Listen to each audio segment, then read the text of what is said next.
ایک شخص کی بہن فوت ہو گئی. جب اسے دفن کر کے لوٹا تو یاد آیا کہ رقم کی تھیلی تو قبر میں گر گئی. چنانچہ وہ اپنی بہن کی قبر پر آیا اور اس کو کھودا تاکہ تھیلی نکال لے. اس نے دیکھا کہ بہن کی قبر میں آگ کے شعلے بھڑک رہے ہیں. چنانچہ اس نے جوتو قبر پر مٹی ڈالی اور غمگین روتا ہوا ماں کے پاس آیا اور پوچھا پیاری امی جان میری بہن کے اعمال کیسے تھے؟ وہ بولی بیٹا کیوں پوچھتے ہو؟ عرض کی میں نے اپنی بہن کی قبر میں آگ کے شعلے بھڑکتے دیکھے.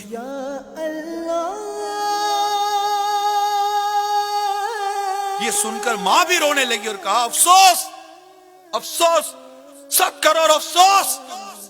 تیری بہن نماز میں سستی کیا کرتی تھی؟ نماز قضا کر کے پڑھتی تھی. ہم لوگ سستیاں کرتے ہیں.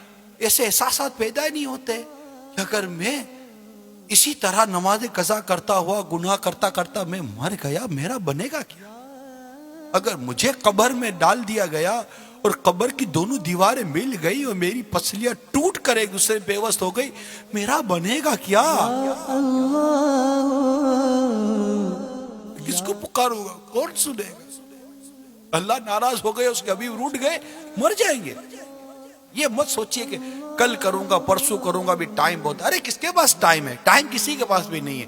موت کبھی بھی آ جائے گی. موت عمر دے کر نہیں آتی. موت وقت دے کر. وقت آیا موت آ گئی.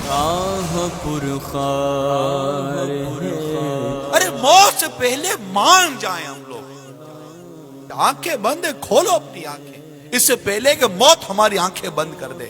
آنکھ کھول لیجیے.